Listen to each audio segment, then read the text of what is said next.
Thus begins my life once more in this world of the living, and with a clear objective in sight. That tower over there.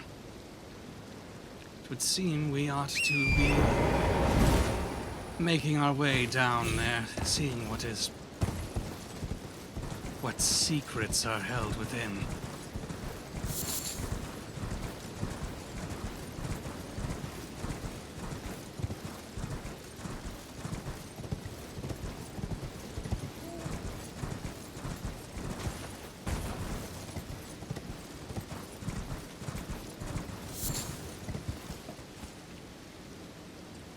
It is sealed off with the seal, I believe, of Academy Raya Lucaria.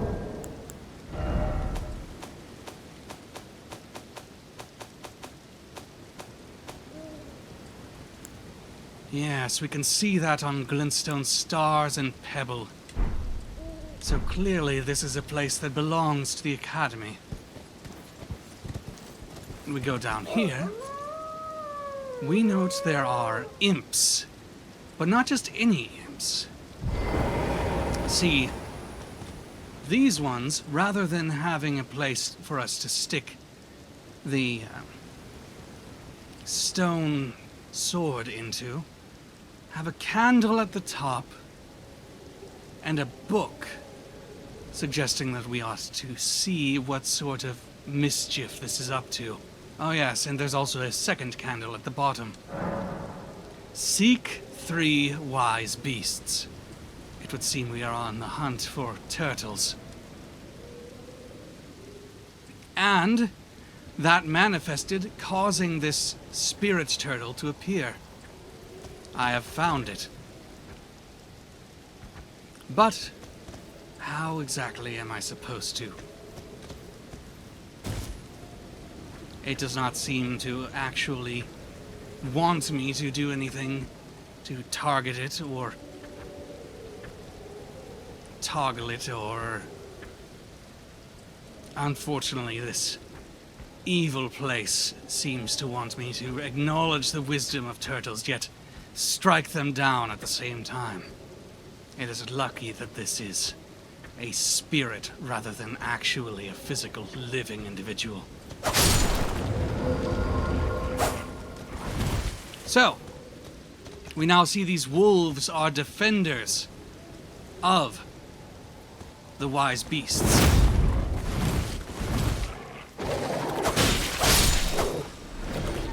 The wolves are connected to turtles somehow.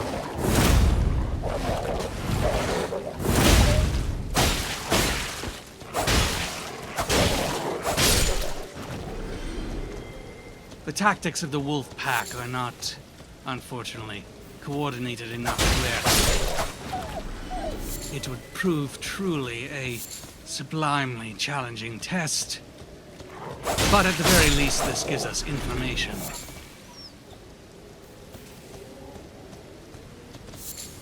We see wolves are the defenders of turtles.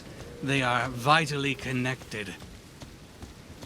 Both of them are actually part of this trial.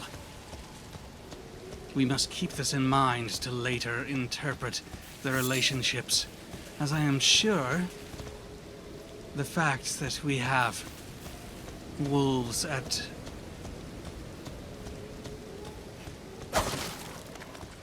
Oh! That was a trap.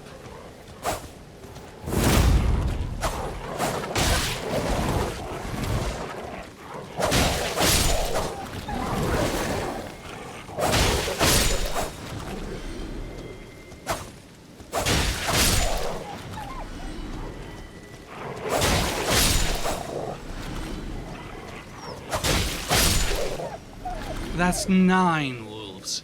First, we have symbols of death, now intelligence. Incompletion. Together, death and intelligence raise up to become a divine sort of image for us, signaling the wolves are connected somehow to divinity. And given we have this blue surrounding this area, this spiritual blue, we ought to keep that in mind in case, at some further future engagement, that will become relevant to teaching us the meanings of these flowers.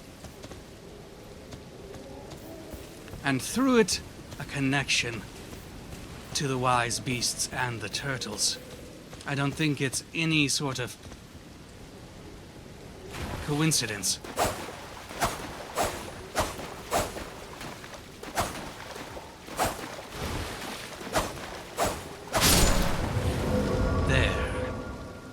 I don't think it's a coincidence that we see the wise beasts, the wolves, and these flowers in conjunction. I think this is hinting towards some sort of relationship with the Academy and the wolves and the turtles.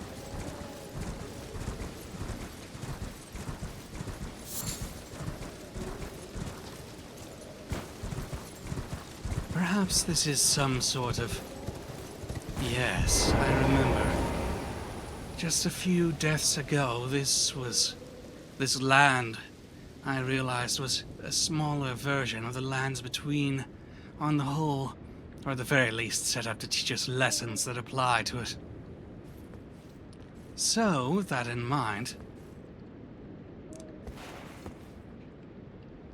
this tower is in sight. Something that the people of Lucaria care about most deeply, I think. And those crystals. Black and golden. Or, actually, allow me to do this. Those books seem to be blackened and golden as well. Do do do do do do do.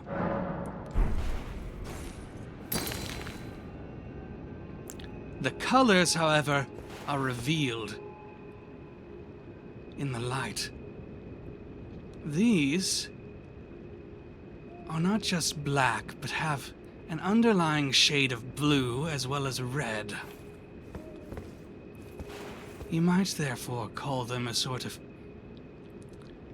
golden gloaming crystal. Very curious, that. They seem to be gathered here somewhat in abundance.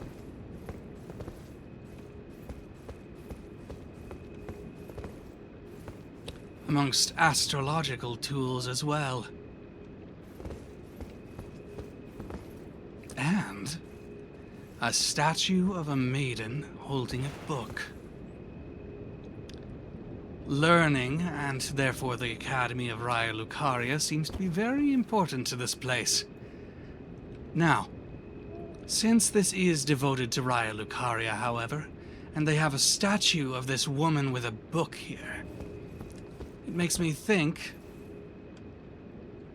Oh, there are two of them. Well, do they care for symmetry, or is it trying to say that Lady Renala has some sort of partner or twin in another woman?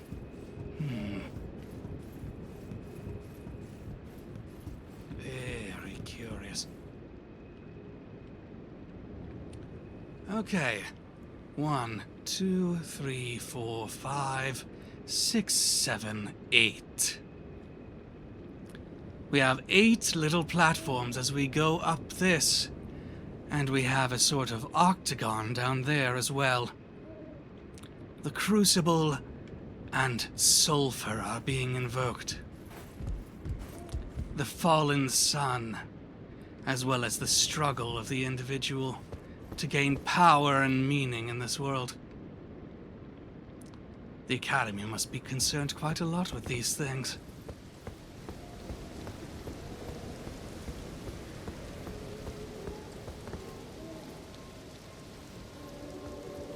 A second of those pictures. That is interesting. It's the same exact tower, found somewhere in this place, possibly. This tower here is different, clearly, than the turtle holding one over there, but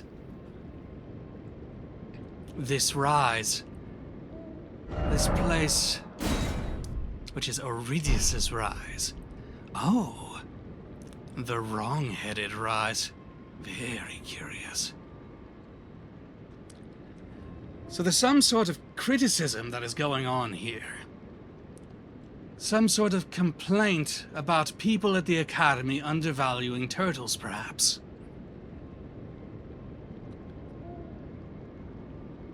Because this tower has the turtle shield in mind. It's directly looking towards that place over there, which had a siege defense, which was properly won out, never lost. But time left the people in the siege victimized. Very curious. And then we also have what I believe is Castle Morn in the distance. So this turtle and Needhart, the one connected to the Ash of War that the shield is bearing, these are connected to Castle Morn. Very interesting.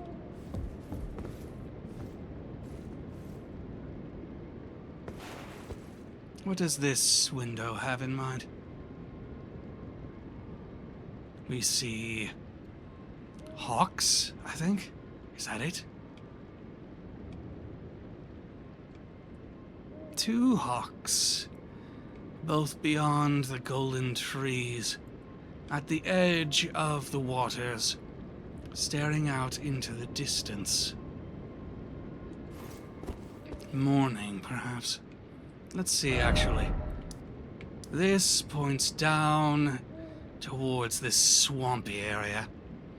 There's a sort of melancholy as it looks down. Oh! So that doesn't actually look out to the ocean. That cliff directly leads to the rest of the land here. We go down here, we reach this area, which will in turn allow us to go here and down this way. And we see some sort of poisoned-looking swamp, which must represent something very important elsewhere. Something that the Academy has in mind and perhaps regrets. Oh! I have by accident sundered the throne and a table. Dear, oh dear. Candle.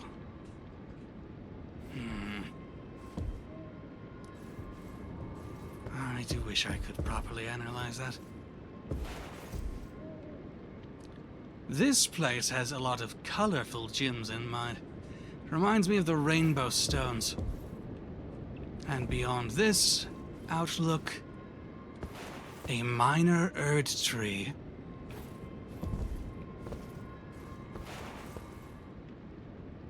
Some sort of structure behind it.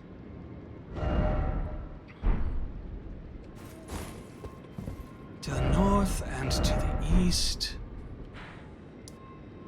Oh, that's Fort Height.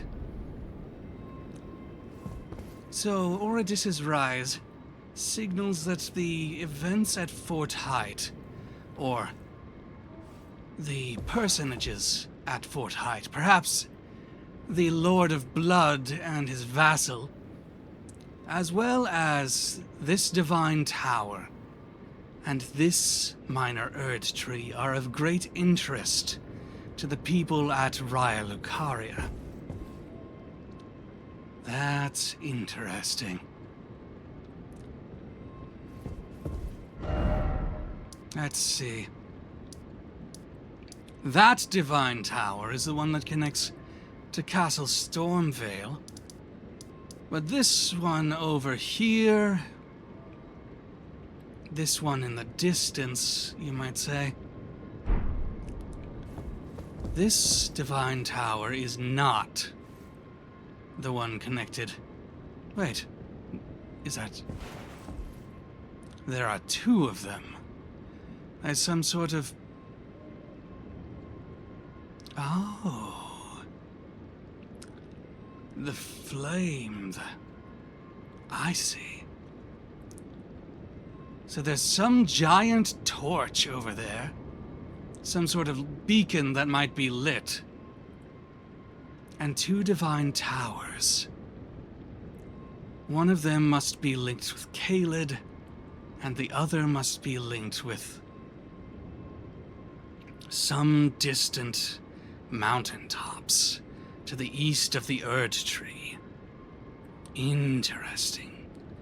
All of this, the blood, the rotten Caelid, and the fire of the mountaintops are very much interesting to the people that this Oridys' rise are representing.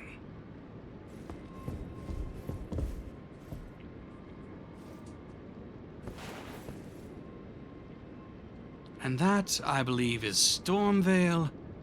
Stormvale is a castle which is very much of interest to the people here. It's quite in the center of this place. Ooh, as well as the Chapel of Anticipation. They've got their eyes right on that. Very intriguing. And that...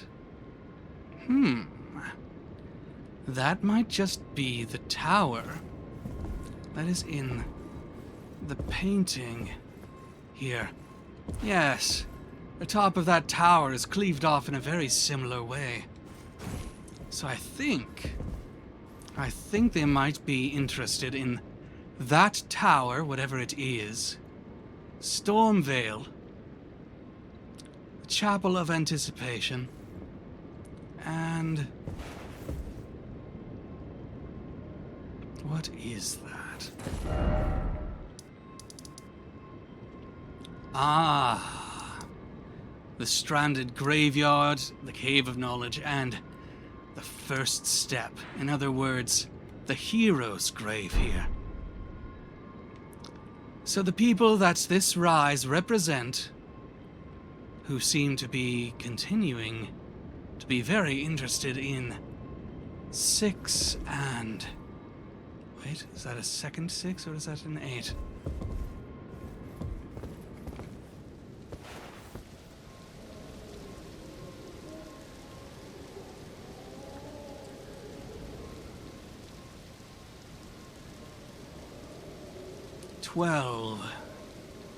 Okay, that's 2 6s there. And maybe a central 13. Or 1, I should say. So that's 12 is magnesium, is artificial. And 13, what is that? 13 represents aluminium, which is resistant to rust, adaptable, resilient, and represents weight-saving measures. That is an interesting suite to characterize this with. I wonder if there'll be something that relates directly with weight-saving measures, which we might see very soon. Let's see. And the opening here. This allows us to see the Erd Tree directly in juxtaposition with this divine tower, which links up with Godric the Grafted here, as well as whatever that one is in the distance. That one must be, let's see, somewhere over this way. I suppose, if I remember correctly, our wolf friend, or half-wolf I should say, said that this area over here should be, or at least if we're interpreting him correctly, should be Liurnia, so it's some sort of Liurnian divine tower, which is being directly juxtaposed with the Erd Tree here, and with the grafting one. The tree, grafting, and some sort of important divine tower associated with Liurnia. I wonder what that could mean in particular. But regardless, we have a reward now. Memory Stone. A black, lightly beguiling stone, prized by the sorcerers who produce them, increases memory slots, said to be a fragment of the Black Moon that once hung above the Eternal City. First, the question is, what is this Eternal City? Is it linked with Merica the Eternal, who I believe I remember that name from some sort of memory initially when I was being brought back here. A city linked with Merica in some way, and a black moon that hung over it. Increases memory slots. Raya Lucaria, the Academy of Sorcery, has something to do with the recollection of memory. And inside of these towers, despite the fact that this is the Weeping Peninsula, which is constantly raining, we barely see it obscuring anything at all. We see... oh, a star measuring device as well. I believe that might be called an astrolabe, or something of that sort. We see things quite clearly, but the moment we step out here, everything becomes much more obscured. As if, by remaining inside, a fog over our memory is being worked away at. That we might, through struggle, through the power of the Crucible, be allowed to remain much more aware. That we might be able to ascertain things much more clearly. And of course, there are additional pillars in here beyond the ones at the corners of the room. 1, 2, 3, 4, 5. Yes. 5 more. With each having 2 little pillars in it. So that produces 18. 18 represents an inactive noble. It is a gas which does not intermingle or have a reaction with practically anything. Argon suggests patience, remaining true to yourself, and perhaps not strongly interfering with the world, allowing your plans to unfurl gradually.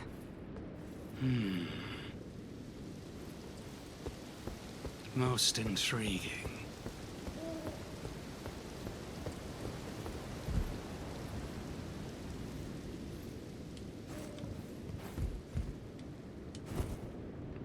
Oh, well, that's not quite what I intended, but it does not hurt.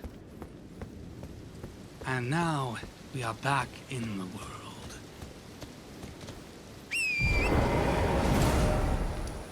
Now, this is the north. We see ruins strewn in front of us, and a sight of grace.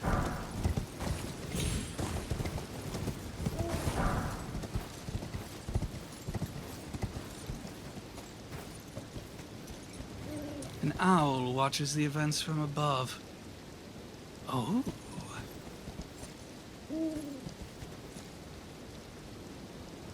Let's see. Interesting view you have shown us, little owl. What is down there? 5, 9. That's 14, 15, 16, 17, I think, holes.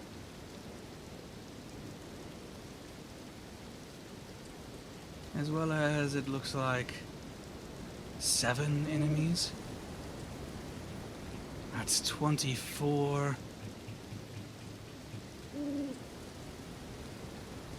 and some sort of mysterious, gloaming, lightninged, blackened fog. Very curious. Feels like it's linked to,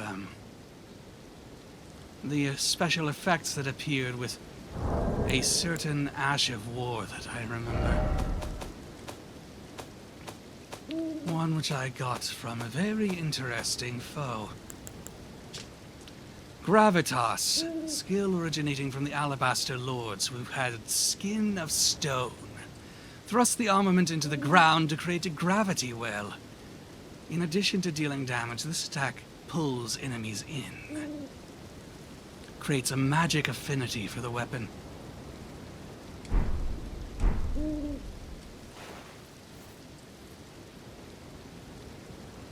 These people seem to be... Those are not scythes, but war picks. They're armed with war picks. So we have 7, 17, 24, and 5. 7 is nitrogen, which represents no life. There's some sort of deathly aspect here. Some sort of ongoing spiritual existence beyond the grave. 17 is chlorine, highly reactive. Great in contrast to the noble gas that we just were talking about here. There's some sort of response that is going on. Probably these people with their picks are going down there to mine these deposits, whatever they are. These things that are glowing with the same gravitic force as the Gravitas spell, or Ash of War. 24 is chromium. Numerous colors to be associated with this, specifically with regards to alloying. Chromium resists rust, so gravity magic has some sort of association with resisting decay, which is very interesting. I guess since these seem to be maybe some sort of fallen stars, it could be talking about the fact that when we find falling stars in the mines, it covers the miners with rocks, which I presume would protect them from decaying. They might become sort of locked in stasis like something that's fossilized, perhaps? That might be what it's talking about. And then finally, 25. 25 is manganese, which means space. Space as in the heavens.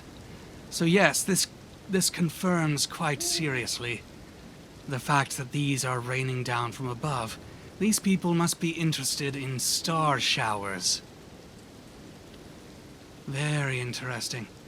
This one over here seems to be reveling in the fact that they've found something that has fallen from the sky. Something very much like these ruins I should had. I wonder if we should keep in mind that these ruins might have something to do with meteors. Anyway, Site of Grace, just outside of these people's excavation sites.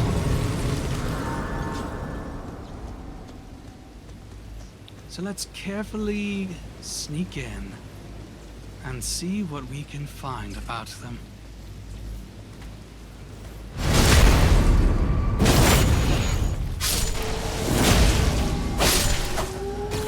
Oh! Is that an Alabaster Lord?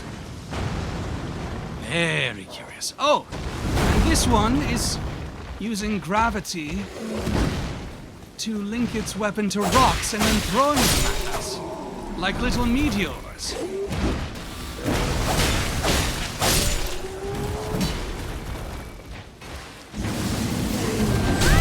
Ah!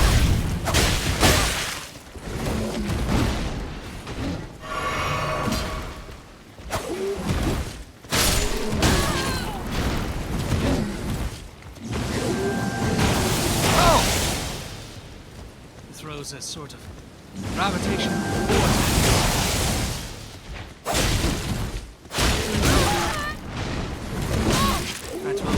not only hit us, but draw us in.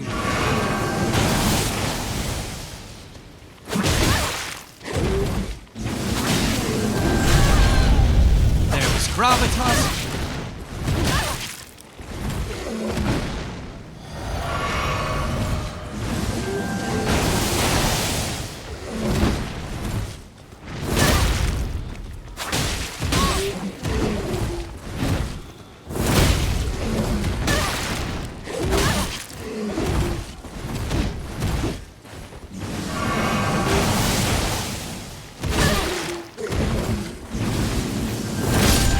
And there it goes. Farewell, my alabaster lord friend. Again, you prove to be quite the worthy rival. Now, we seem to have gotten a new item from these. The gravity stone fan, which I believe I saw one of them attempting to use on me in the midst of the fighting. Shard of rock found in the wake of meteorite strikes. Indeed, they are gatherers of meteors. It is imbued with a particularly weighty magic. Uses FP to emit gravitational shock waves. The desperate ones who scavenge for these shards dub themselves as Starcallers. Oh! They think they can actually call in the stars themselves. Ow! Well, I guess they are using meteorites. Let's see. Oh! And they have collars, or rather no, necklaces, which bear a sign of theatrical. Oh, gravity. Yes, and it's quite a distinct impression you leave. Theta is the symbol of death, Thanatos. Which means that these people are associating gravity magic with death. Now, that leaves me to think along some very interesting lines about what gravity magic is actually supposed to mean. Let's take a moment to ponder. Gravity magic. Most likely, I would say, gravity magic must have to do with the term gravis, meaning weight, which is probably suggestive that gravity magic itself is quite old. Gravis is an extremely old word, something archaic and not actually used in the modern parlance.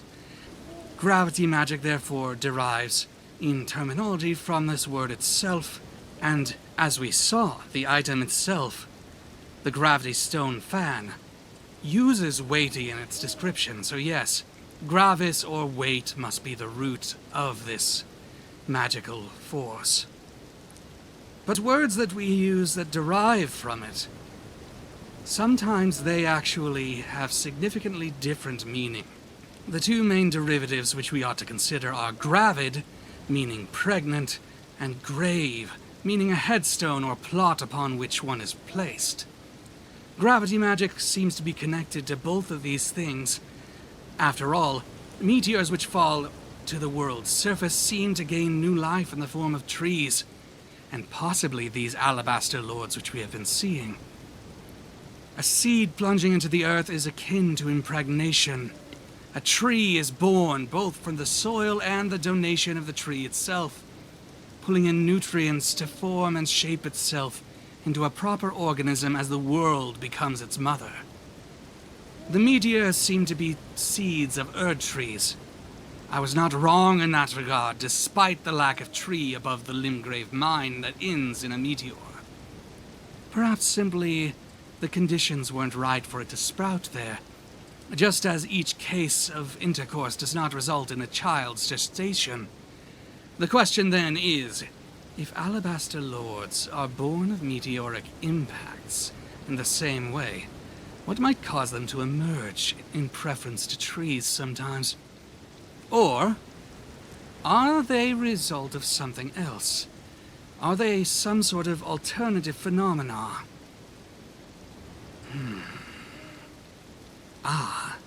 Like spirits that link themselves to meteors and simply emerge once they've crashed. The one we just fought does seem to have a visual effect displayed, which is akin to the Ever jail that we entered, manifesting its prisoner for us to fight, after all. Yes, that seems like a very reasonable hypothesis. This would mean that Ever jails must operate based on some sort of gravity magic then, which I suppose makes sense. After all, they do have those purple caterpillar-like rock snakes which surround them. Those must be some sort of guardians or maintainers of the Ever jail, using their eye to project the gravity magic into it, or peer past the gravity magic's sealing veil, monitor the prisoner within. Very, very interesting. I like that. This is quite the interesting bit of knowledge which we have uncovered. But the weight of gravity draws me down. Back into the grave myself. I think this is going to have to be it. Oh. Save for this observation. Though they glow with a purple light, we see that these meteors are just the same but in smaller proportion to the ones which are at the heart of mines. It is the fact that these men are miners that allows us to see these and what they are doing most keenly, I think. They have picks. They're able to dig into the earth and seek out these surface meteor fragments, like the miners dig deep beneath the soil themselves. But these ones are more proactive. They seek after recent and minor meteor strikes, whereas the miners are looking for ones that are in the ancient past, of a much more weighty variety. Much larger meteors dig deep into the earth and have the chance of sprouting earth trees, I think.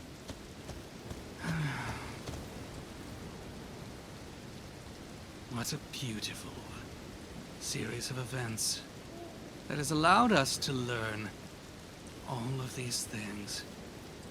And because of the fact that we understand weight-saving measures now might be associated with gravity magic, yes, Raya Lucaria might have something or someone who is quite interested in gravity magic awaiting within it. Perhaps the one who judges them to be wrong-headed. Who judges them to not appreciate the turtles as much as they ought. In the future, beyond however many deaths which we shall have to face, we will dig up this answer. We will find the truth lying within the world. And beyond our journey's end, we shall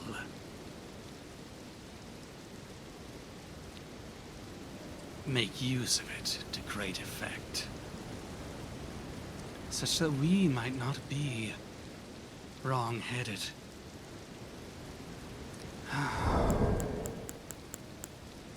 Back to rest, to slumber I am drawn, by the gravity that is inherent in my journey.